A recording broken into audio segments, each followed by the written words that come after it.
Donc bonjour à toutes et à tous. Nous avons parlé ce matin de logistique urbaine et eh bien à la logistique urbaine on ne parle pas des externalités positives bien qu'elles existent, on va parler des externalités négatives du transport, c'est-à-dire ce qu'induit finalement le transport de marchandises dans une ville. Sur ce slide, on voit que le premier sujet c'est la pollution. Alors on a souvent tort de résumer la pollution aux émissions de CO2.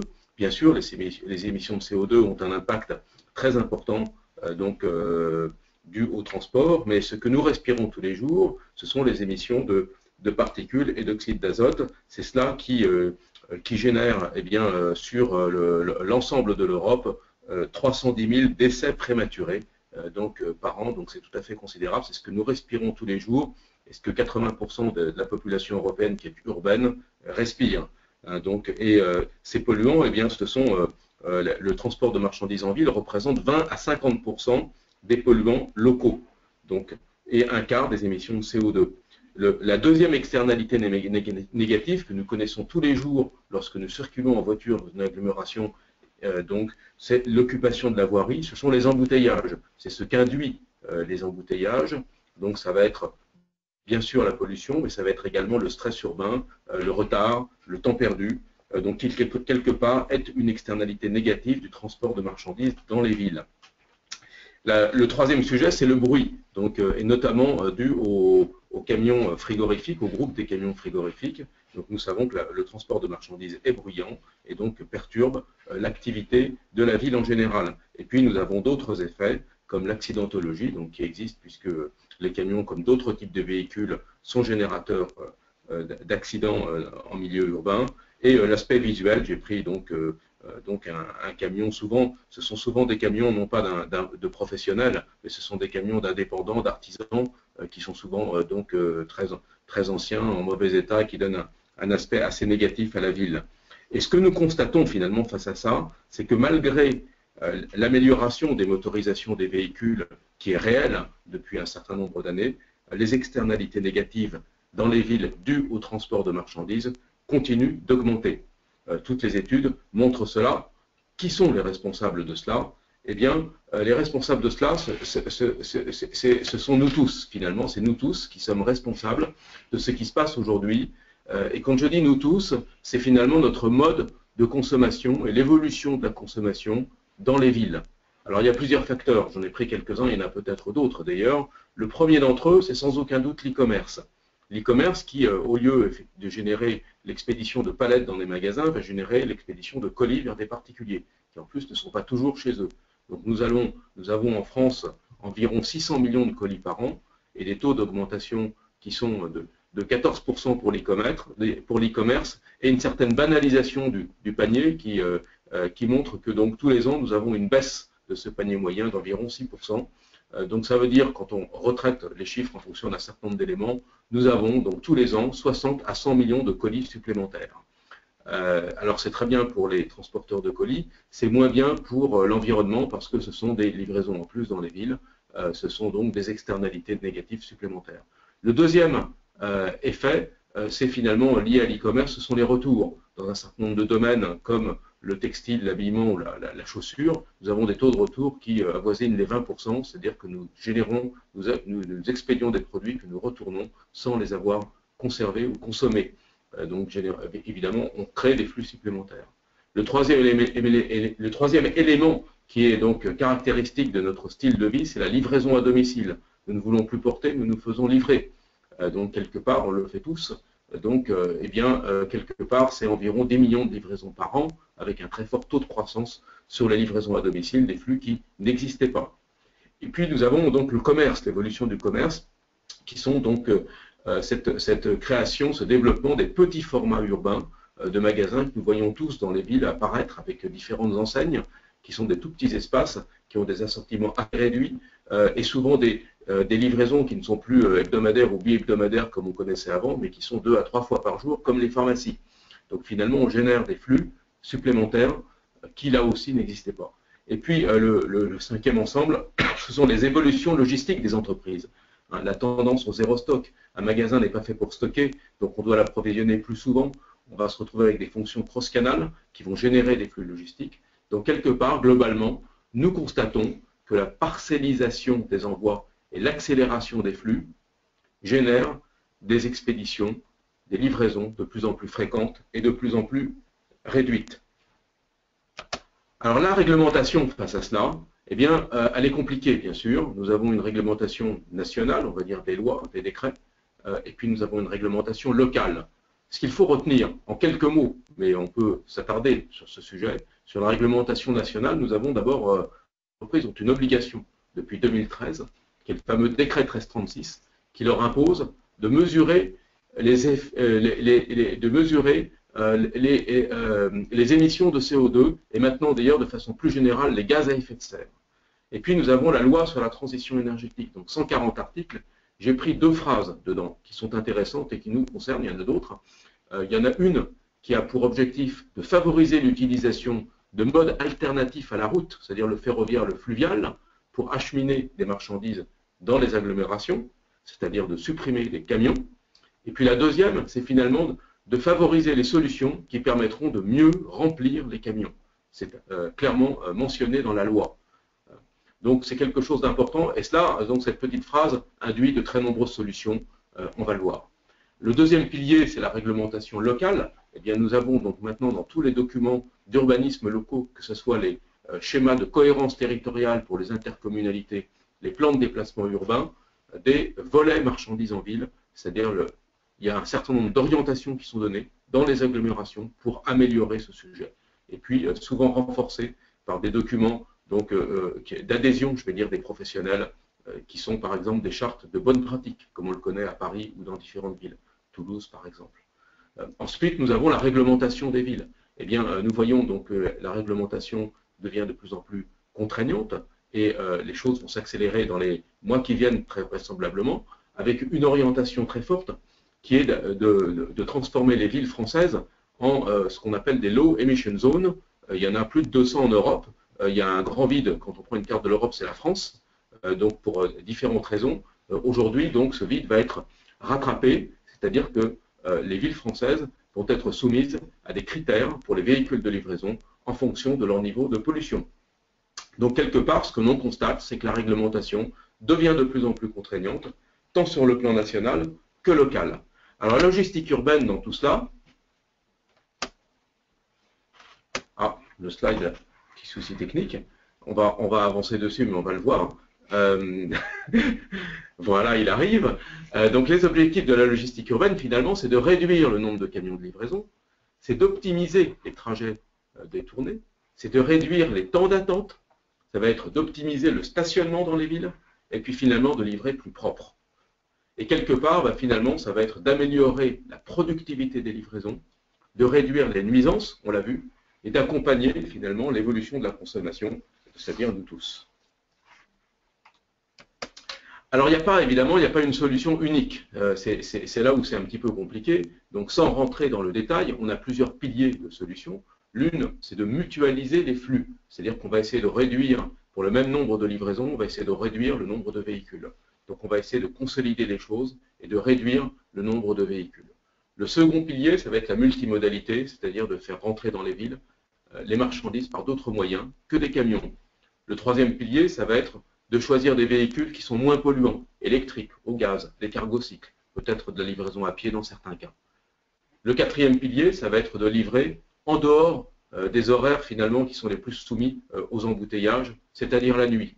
C'est une solution qui est vieille comme le monde, puisque quand on reprend des écrits, elle existait déjà à Rome. Donc on est sur un sujet qui est à nouveau d'actualité. Le cinquième pilier, ça va être rejoindre l'e-commerce, c'est d'arrêter de livrer des gens qui ne sont pas chez eux, finalement, et d'avoir des points de retrait consolidés, donc qui permettent aux gens de retirer leurs colis. Et puis ensuite, nous allons avoir des solutions partagées. On va voir qu'il y a différents piliers de partage de solutions, et l'optimisation des flux, notamment l'optimisation des flux retour, donc que l'on peut consolider en même temps que les livraisons, et puis l'optimisation des tournées. Alors finalement, la logistique urbaine, c'est aussi de faire la chasse, je ne sais pas pourquoi on ne voit pas très bien, aux dysfonctionnements. Les dysfonctionnements, le premier, c'est en effet ce fameux avis de passage qu'on a tous de temps en temps dans notre boîte aux lettres Ben, c'est d'abord un avis d'échec, c'est pas un avis de passage. C'est un avis d'échec d'un colis qui devait être livré à quelqu'un qui n'est pas chez lui. Donc c'est quelque part, finalement, d'utiliser tous les moyens qui permettront de réduire cet avis de passage, quelque part, par une meilleure information, par une transformation finalement des moyens informatiques à la disposition de l'internaute. Le deuxième dysfonctionnement, c'est l'atteinte du destinataire. Eh bien, chercher un destinataire, c'est du temps perdu, ce sont des externalités négatives supplémentaires, donc de la pollution, des emballages. Quelque part, c'est d'éviter ces erreurs, finalement, qui coûtent très cher. Et puis, le troisième dysfonctionnement, ça va être finalement une meilleure connaissance de la réglementation et application. On se rend compte que la réglementation locale est compliquée. Quand on traverse plusieurs communes, on a plusieurs réglementations. Les livreurs ne la connaissent même pas très bien. Donc finalement, elle est souvent peu appliquée. Donc quelque part, il faut qu'il y ait une sorte d'homogénéisation et de meilleure connaissance de cette réglementation au travers de l'information. Le quatrième pilier, ça va être de respecter les engagements. Ça peut être un créneau horaire, ça peut être un engagement de service, un engagement de qualité. Donc quelque part, l'information, finalement, on le voit, est au cœur de l'optimisation du dernier kilomètre et elle permettra aux destinataires d'être également acteurs dans la livraison. Alors, un des piliers, nous allons vers, quelque part, une logistique urbaine partagée. On est dans l'économie de partage aujourd'hui. Eh bien, en logistique urbaine, il y a de nombreux éléments qui peuvent être partagés. Tout d'abord, les espaces de stationnement dans les villes. On va arriver non seulement vers des espaces qui vont être partagés entre différentes utilisations de la voirie, mais on va également être sur des espaces qui vont devenir intelligents, sur lesquels on va placer des capteurs, et on va pouvoir gérer des droits pour les livraisons de marchandises. On le voit aujourd'hui à Paris avec des places qui peuvent être utilisées alternativement à certains horaires par des véhicules de livraison ou des véhicules particuliers. Donc ça va être également d'imaginer une utilisation différente des voies réservées, par exemple, qui pourraient être utilisées par certains types de véhicules comme les véhicules électriques. Ensuite, on va avoir le partage des véhicules. Nous connaissons tous l'autopartage. Nous aurons un jour l'autopartage pour des véhicules de livraison. De la même façon, si on peut réduire le nombre de véhicules en les partageant, on va pouvoir améliorer les choses. Ensuite, on a le partage des espaces. Pour faire de la logistique urbaine, il faut souvent des espaces qui sont utilisés 2 heures le matin et 2 heures le soir. Donc la vraie question, c'est qu'est-ce qu'on fait de ces mètres carrés qui sont chers le reste de la journée. Donc là, il y a tout un certain nombre d'axes de développement qui permettent soit de mutualiser différentes activités, soit d'avoir différents usages dans les mêmes mètres carrés, souvent en pleine ville. Et puis le cinquième pilier, ça va être le partage des trajets de livraison, et notamment, donc on le connaît pour le transport de passagers avec le covoiturage. Nous allons vers une économie collaborative, où nous allons partager des trajets, donc pour des passagers, des marchandises, et peut-être donc des trajets existants, donc qu'on va pouvoir mieux optimiser. Donc quelque part, on se rend compte que le partage des moyens et des espaces nécessite un pilotage et une gestion de l'information différente. Et enfin, pour terminer cette présentation, eh bien demain, qu'est-ce qui va se passer demain? Alors, évidemment, donc c'est un résumé en ne mettant que 6 messages, mais j'ai commencé, bon, parce que nous connaissons tous, parce qu'on a tous vu des messages dessus, la livraison par drone, donc qui bien sûr aura donc des impacts, peut-être pas pour les cœurs de ville, mais en tout cas sur des régions éloignées ou compliquées d'accès, dans des cas particuliers. On va avoir une grande évolution qui est la réalité augmentée, c'est-à-dire qu'on va pouvoir, c'est un exemple, dans notre pare-brise ou dans le pare-brise d'un livreur, avoir un certain nombre d'informations qui vont lui permettre de gagner du temps, d'être plus efficace et de travailler dans un meilleur niveau de sécurité. On va avoir certainement la livraison dans les coffres. Donc on connaît donc tous les points hors domicile, les points relais. Eh bien on peut considérer que le coffre peut être un point relais, le coffre de sa voiture, donc avec un certain nombre de droits et qui vont permettre à des livreurs de nous livrer des colis pendant que nous sommes donc à notre lieu de travail, la voiture étant stationnée sur un parking. Ensuite, on va vers les places intelligentes. Donc, j'en ai parlé, donc les places de stationnement, par exemple, qui vont permettre d'avoir un niveau d'intelligence permettant d'optimiser les places et d'améliorer la productivité de la livraison. Nous allons avoir un mode de livraison électrique différent. J'ai mis dans la photo un système de location de véhicules avec changement de batterie, c'est-à-dire en 2 ou 3 minutes, on change la batterie et on récupère 100 ou 150 km d'autonomie, comme on fait le plein de son véhicule. Et puis le quatrième segment, ce sont les consignes qu'on commence à voir apparaître dans les villes, qui vont permettre de consolider donc les livraisons de colis, mais également les retours et les envois de colis, notamment sur le C2C, sur des points donc automatiques disponibles 24 heures sur 24, 7 jours sur 7. Donc ce que l'on constate dans tous ces exemples, c'est que l'information sera au cœur des évolutions de la logistique urbaine. Je suis à votre disposition pour des questions, n'hésitez pas à les poser, et je laisse la parole à Marc Delbar. Merci Jérôme. Voilà, petit message publicitaire. Je vous engage à lire ce livre très intéressant qui prend l'historique de la logistique urbaine et qui apporte énormément d'éléments de connaissances. Donc on continue le fil de notre présentation. Quel rôle PTV Group peut-il tenir dans ce décor qui a été planté de webinaire par Jérôme Libeskine? J'ai retenu quelques points de cette présentation qui sont autant de leviers sur lesquels les solutions logicielles de PTV Group peuvent jouer. Lutter contre les externalités négatives, les solutions permettant l'augmentation du taux de remplissage, bien sûr, de l'optimisation, donner de l'information sur ces restrictions qui sont de plus en plus contraignantes et les prendre en compte également dans nos solutions, arriver à ces réductions de dysfonctionnement. On parlait tout à l'heure de constat d'échec sur non-livraison, et bien pour reprendre ce slide, réduire le nombre de camions de livraison, optimiser les trajets de tournée et réduire les temps d'attente sont des sujets d'actualité de PTV Group et qui seront traités au cours de prochains webinaires sur la logistique urbaine. Nous traiterons ainsi de sectorisation, de clustering, de plans de tournée, d'optimisation de tournée, des données trafic historiques et des données trafic temps réel, de la navigation, des restrictions de circulation en tout genre et de leur prise en compte et de leur enregistrement et leur prise en compte.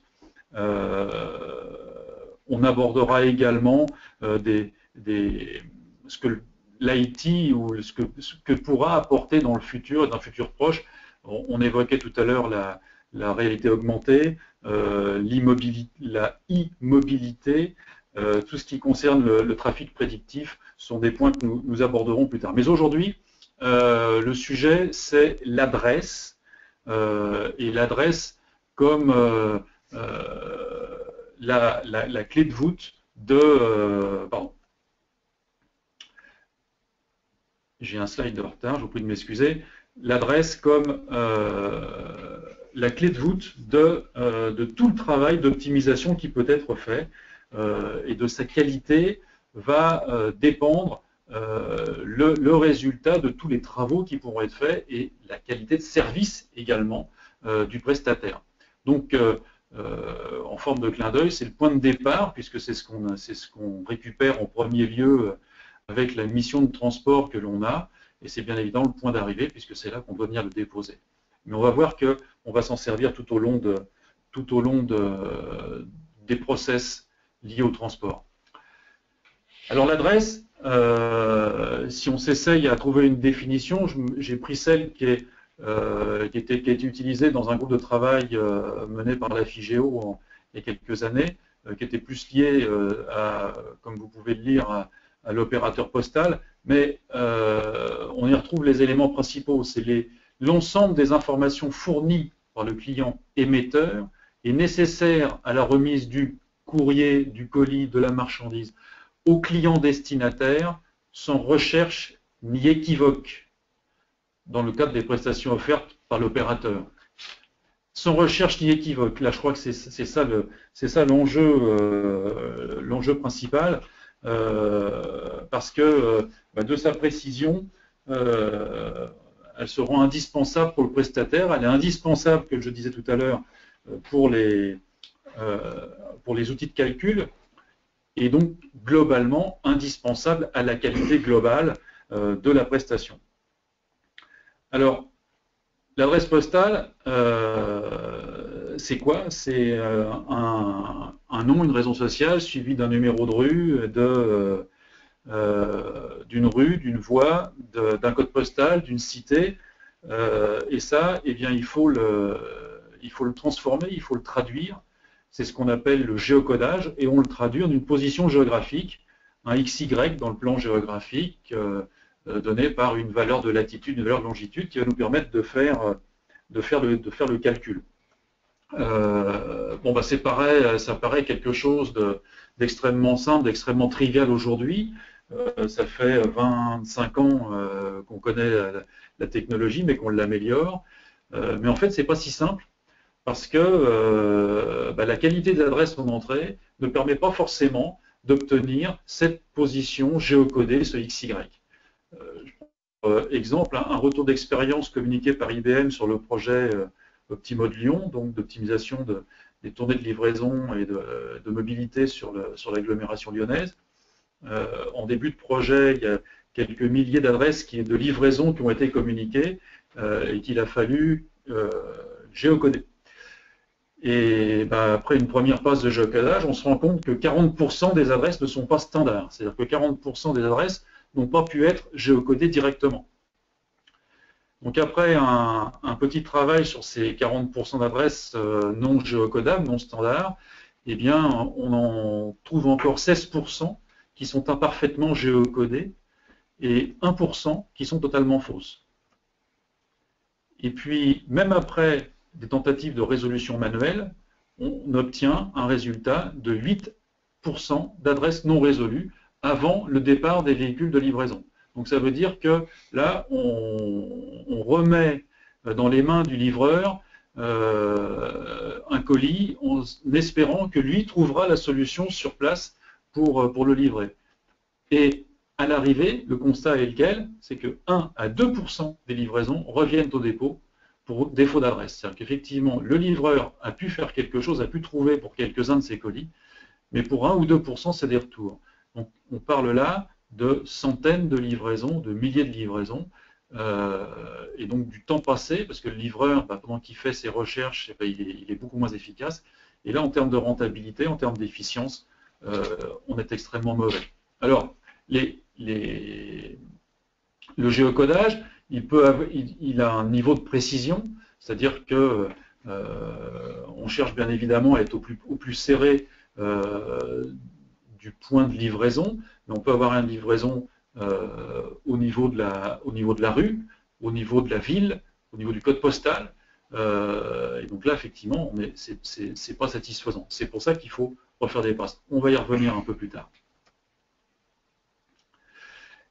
Et pour montrer que c'est quelque chose qui n'est pas si évident, prends l'exemple du 12 boulevard de l'Oise, où nous nous situons aujourd'hui. Si on va sur un site grand public qui apporte systématiquement une réponse à une adresse, on est localisé à l'endroit où vous voyez le petit index rouge en haut à gauche de l'image, alors que, en vérité, le 12 boulevard de l'Oise à Cergy est complètement à l'opposé sur l'image en bas à droite.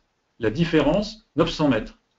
900 mètres sur une route avec un terre-plein central, avec 3 ronds-points.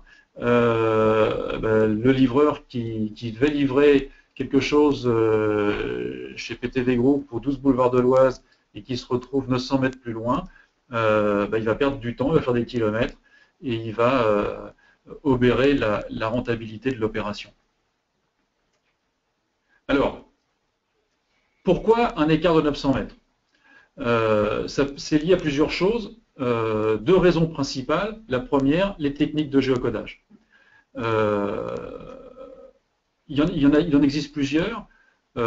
Sans rentrer dans le détail, le plus simple, binaire, on regarde les caractères de l'adresse, on voit si ça correspond à quelque chose qu'on a dans la base et on obtient un résultat. C'est généralement la première passe qui est utilisée. Il y a une seconde possibilité qui est une recherche phonétique. Donc là, on est sur les phonèmes.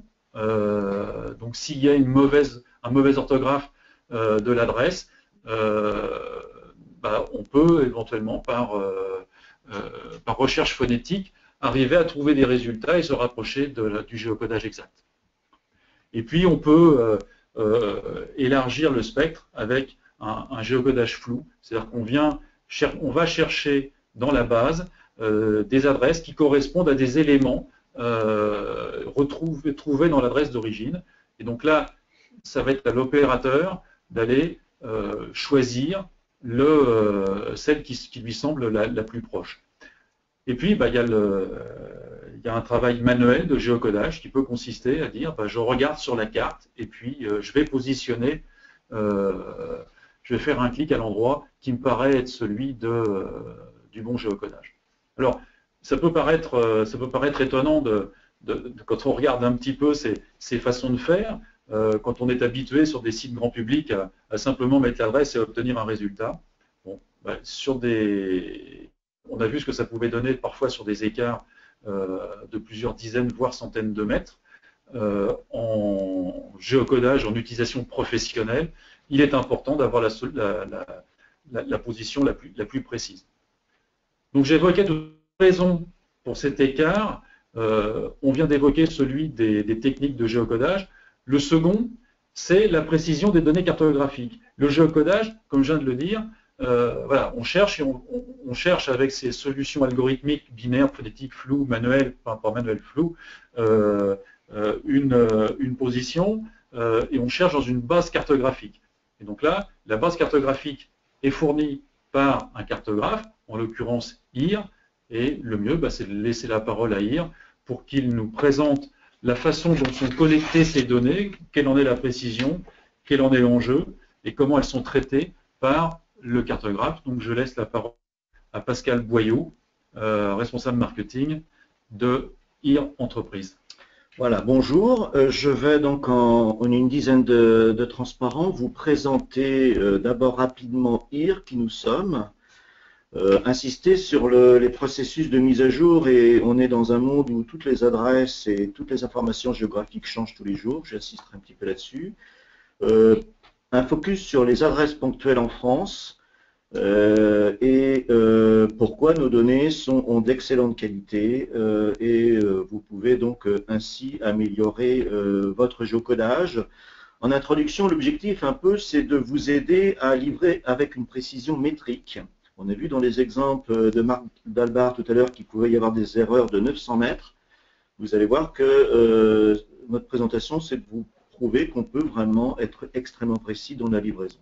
Alors, tout d'abord, l'histoire de IR, rapidement. On a été créé dans les années 85 par Philips. L'objectif à l'époque, c'était suite au lancement des premiers GPS américains, de créer des premiers systèmes de navigation pour l'automobile. À l'époque, il n'y avait que des cartes papier, l'IGN, l'ordonnance survey, etc. ne faisait que des cartes papier. On a été créé pour faire les premières cartes vectorielles utilisables dans l'industrie. Quelques dates importantes, on s'est longtemps appelé Navtech. On s'est appelé Navtech ce nom de Navtech a duré quasiment une dizaine d'années. C'est pour ça que beaucoup d'entre vous peut-être nous connaissent sous le nom Navtech et pas sous le nom de IR, mais c'est la même chose. Événement important, en 2008, on a été acheté par Nokia, fabricant de téléphones très connu. C'est l'époque où les cartes ont commencé à se diffuser sur des dispositifs mobiles. Ça fait partie des grands virages du marché. Et en 2012, on a changé de marque. On est passé de Navtech à IR. Et date importante aussi, le 4 décembre 2015, donc il y a 2 mois, IR a été acheté par un consortium de constructeurs automobiles allemands, Audi, BMW, Daimler Chrysler. D'autres sociétés risquent de s'inclure dans ce consortium. Le but est de faire d'aider un cartographe comme IR à fournir des données cartographiques, entre autres pour l'industrie automobile, les véhicules connectés que vous voyez au-dessus d'ailleurs. On est à 2 doigts de sortir ces véhicules connectés et autonomes et d'être indépendant de certains grands leaders américains pour que l'industrie, entre autres européenne, puisse être indépendante. C'est une excellente nouvelle pour l'industrie automobile, c'est aussi une excellente nouvelle pour nos partenaires parce que ça nous permet de continuer à investir sur ces cartes, car les cartes dont on va parler sont d'une qualité, sont issues des cartes de l'automobile qui, elles, sont extrêmement complexes. Alors, un petit focus sur les changements, simplement sur un exemple simple. d'une carte supposée précise à 16 heures, que se passe-t-il 5 minutes après? Il y a eu 300 secondes, donc ça c'est facile, et il faut que vous sachiez que dans notre base au niveau mondial, on a eu 10 000 modifications en 5 minutes. Donc vous imaginez les millions et milliards de modifications qu'il y a dans une base vectorielle mondiale comme la nôtre. Et donc le but de IR a mis en place tout un tas de processus pour gérer ces modifications. Il y a aussi de très nombreuses modifications sur les adresses. Je vais en revenir plus tard après. Les adresses ponctuelles, c'est aussi un investissement en temps et financier extrêmement important pour IR. Pour aller dans l'industrie automobile ou dans le grand public ou dans les applications professionnelles, l'un des points importants, c'est d'aller d'un point A à un point B de la façon la plus précise. Donc on investit beaucoup dans les adresses ponctuelles. Retenez qu'en 2015, on a rajouté 10,5 millions d'adresses, ça c'est au niveau mondial, et on a mis à jour 140 millions d'adresses ponctuelles. Une petite parenthèse. On verra sur un transparent, nos adresses ponctuelles sont souvent liées avec un package de données dont PTV vous parlera probablement plus tard dans un autre webinaire, qui sont les attributs poids lourds associés à nos adresses, et en particulier en ville et partout, vous avez toutes les hauteurs de pont, etc. Et nous avons, par exemple, en une seule année, en 2015, rajouté 10 nouveaux pays et amélioré, mis à jour 3,1 millions de kilomètres de routes avec des hauteurs de pont et en particulier ce qu'on appelle FC5 chez nous, c'est-à-dire les toutes petites routes. Voilà. Alors, ces mises à jour, si on revient un petit peu sur les adresses ponctuelles, ces mises à jour, elles sont importantes parce que sur chaque segment de route, retenez qu'on a jusqu'à 260 attributs qui peuvent être la largeur de la route, le nombre de voies, si la route, les adresses, les interdictions de tourner à gauche, à droite, etc. On utilise pour ça des véhicules extrêmement sophistiqués que vous voyez en bas à gauche, qui sont des véhicules avec du lidar et des images vidéo. Ces véhicules et toute notre technologie nous vous permettent de faire des mises à jour sur 3 domaines. D'abord pour vous permettre un guidage plus précis.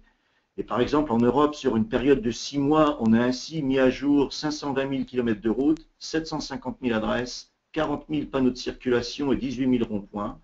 Un trajet plus sûr, 55 000 restrictions de circulation, 150 000 vitesses limites et on a modifié 15 000 rues en sens unique. Et on rajoute aussi tout ce qui est points d'intérêt, donc 170 000 points d'intérêt, donc par exemple 2500 hôtels, 14 000 restaurants, 250 stations-service. Il y a dans ce transparent d'ailleurs un lien qu'on pourra vous donner plus tard qui vous permettra vous-même de vérifier dans un pays ou chez vous quelles sont les modifications qu'il y a entre deux versions des bases IR. Alors, les adresses ponctuelles en France. D'abord, qu'est-ce qu'une adresse ponctuelle? On a vu tout à l'heure dans la présentation et dans la définition des adresses qu'une adresse doit permettre une recherche sans équivoque et de façon simple. Alors nous, on règle le problème en fait en disant qu'une adresse c'est 2 points. Une adresse c'est 2 points, c'est tout d'abord le point le plus proche où vous pouvez livrer le client, et le deuxième point c'est le point où vous pouvez qui montre le bâtiment. Alors ces adresses en plus sont compliquées parce qu'elles prennent en charge les spécificités des pays. Je donne un exemple qui est connu en France, qui sont les 2 bis, les 2 terres et les 3 terres. Ce sont des adresses ponctuelles qui, en plus, dans certains cas, vous avez des numérotations un peu exotiques, on verra dans des exemples derrière. Et cet ensemble fait qu'il faut absolument avoir un point à chacune des adresses pour pouvoir y accéder. On va voir sur le schéma d'après plus d'informations sur ces adresses. Ce schéma est un peu compliqué, mais je vais essayer de vous le simplifier. Vous avez au milieu une route en bleu, c'est la route. Et vous voyez un certain nombre de bâtiments avec ce qu'on appelle les empreintes au sol des bâtiments, c'est-à-dire la vue de dessus, si vous voulez. Vous avez différents points, orange ou blanc. Ici, on a géocodé le 16 de la rue, et ce 16, il est au milieu du schéma. Et vous avez 2 points. Vous avez un point blanc qui est au milieu de la parcelle du bâtiment, et un petit triangle que vous voyez peut-être pas très bien, qui est la projection de ce point sur la route. Donc, IR gère systématiquement 2 points. Le point où vous pouvez, en gros, vous arrêter pour livrer et le point où vous devez livrer. Mais si on avait pris un autre numéro, imaginez peut-être le numéro 20, on aurait très bien pu se retrouver sur un des points orange qui sont complètement de l'autre côté. Et donc, une différence assez importante entre le point où vous pouvez livrer et le point de livraison. Et c'est assez compliqué parce que si vous voyez, là c'est un schéma, mais en bas de là, il y a une autre route et vous pouvez très bien avoir un bâtiment qui a une entrée d'un côté et pas de l'autre. Donc on gère toutes ces subtilités de points de livraison et de points pour entrer dans le bâtiment. Voilà, c'est ça que je voulais vous indiquer. C'est ça, donc les deux points qu'on gère dans les adresses ponctuelles de IR. Alors on a une ancienne technologie qui est en bas à gauche qui s'appelle les adresses ranges. En français, c'est les adresses aux extrémités des liens. Il y a beaucoup de systèmes où vous avez des systèmes d'adressage, on va du 100 au 200, et si vous 150, c'est au milieu. Si vous cherchez dans cet exemple le 137 de la rue Saint-Charles, avec cette numérotation un peu exotique, vous ne le trouverez pas, parce qu'on n'a pas d'adresse ranges. À droite, nous pouvons gérer donc les numérotations, les 2 bis, les 2 terres, etc., et vous arrivez directement à ce point. Autre exemple, ici vous avez des numérotations qui sont vraiment exotiques avec un 122, un 166, un 113 et vous avez aussi des adresses ranges. Vous avez du 101 au 155 en impair et du 100 au 170 en pair, comme vous voyez à gauche. Interpolation linéaire qui est fait dans de nombreux cas, vous tombez le 113 qui n'est pas au bon endroit. C'est l'explication de l'erreur de 900 mètres que Marc vous a montré tout à l'heure. Le boulevard de l'Oise, de mémoire, fait plusieurs kilomètres. Et dans la mesure où les adresses ponctuelles ne sont pas gérées chez ce concurrent, vous avez une adresse de livraison qui est très éloignée, et d'adresse qui est très éloignée de la réalité. Dans notre cas, à droite, on adresse directement le numéro 113 avec ces fameux deux points, le point pour y aller et le point du bâtiment. Bon, j'ai bientôt terminé. On a une estimation de 18,5 millions d'adresses en France, selon la Poste. Retenez qu'on avait 18,4 à peu près l'an dernier. Aujourd'hui, on a 18,7 millions. Donc, on a 100% des adresses ponctuelles. Personne ne connaît d'ailleurs le nombre exact d'adresses. C'est un travail de fourmi. Mais on a, a priori, la totalité des adresses en France. Un exemple, comment simplement sur un mois, le mois d'octobre 2015, comment on a mis à jour ces adresses, on y reviendra, on a des partenariats avec l'IGN, avec le cadastre, et on a des partenariats avec des villes. Bon, je ne vais pas lister toutes les villes, mais en un seul mois, on a récupéré les adresses de Nice, d'Arles, de la métropole de Lyon, du Grand Dijon, Brest, Poitiers et Montpellier. Comment est-ce qu'on est sûr que nos adresses sont correctes? Bon, donc on a un test à deux niveaux. Premièrement, on teste sur le terrain, on envoie des voitures qui vont vérifier les numéros des maisons par rapport au numéro de la base. C'est ce qu'on appelle un test terrain. On compare les adresses à la réalité. Et deuxièmement, on a un géocodeur en interne qui fait des millions de calculs pour vérifier que justement sur des échantillons représentatifs, les résultats soient corrects. Ces tests sont faits sur la quasi-totalité des pays industrialisés, dont la France. Tout ce que je viens de dire est valable dans tous les pays qui sont cités là, donc dans toute l'Europe, l'Europe du Nord, l'Asie-Pacifique, etc. Et j'ai terminé. Pourquoi les adresses ponctuelles de IR sont, selon nous, le meilleur choix, en particulier en France? Les fournisseurs, on a beaucoup de fournisseurs d'adresses ponctuelles, CPA en anglais, et ces adresses ont de nombreuses erreurs. Orthographe des noms des voies où il y a des erreurs inconsistantes dans les abréviations, des adresses que vous trouvez réellement dans l'eau. On a des exemples. Des adresses qui sont empilées, qui sont dupliquées. On a été capable de corriger toutes ces erreurs avec notre technologie. On a un outil qui s'appelle MapCreator que vous pouvez utiliser via PTV, qui vous permet de remonter les erreurs. Et ainsi, nous, on s'engage il y a toujours des erreurs et des modifications, à les traiter extrêmement rapidement. IR, on dispose d'un dispositif automatique d'intégration des adresses ponctuelles qui différencie justement les bons et les mauvais candidats. On a un système de processus automatique, voilà, c'est deux fois la même phrase. Et pour terminer, on a une présence importante en France. Et de IR, on a des cartographes à Nantes, à Bordeaux, à Toulouse, à Marseille, à Lyon, et on a des relations directes avec les collectivités locales, ce que j'ai dit tout à l'heure, et des sources comme l'IGN, le cadastre et la Poste. Voilà. J'ai terminé. Pareil, si vous avez des questions, on verra ça tout à l'heure. Merci Pascal. reprenons notre discussion sur le géocodage. Donc, on a vu, il peut y avoir des différences qui sont liées aux algorithmes, à la façon de géocoder et à la base cartographique qui est employée. Mais le géocodage, est-ce que c'est tout? Non, non, non, non, absolument pas. Parce que une fois que cette opération est faite, eh bien, on peut recevoir un certain nombre d'informations complémentaires qui vont permettre d'enrichir le premier géocodage.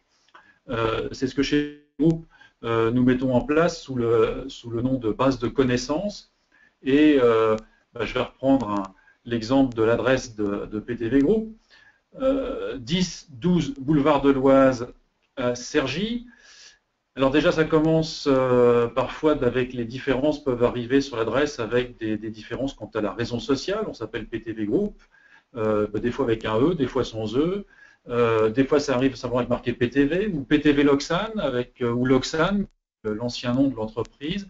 Donc voilà, on est déjà avec un certain nombre de noms de destinataires. L'adresse donne le 10-12, des fois ça arrive au 10-12, des fois c'est marqué 10, des fois c'est marqué 12.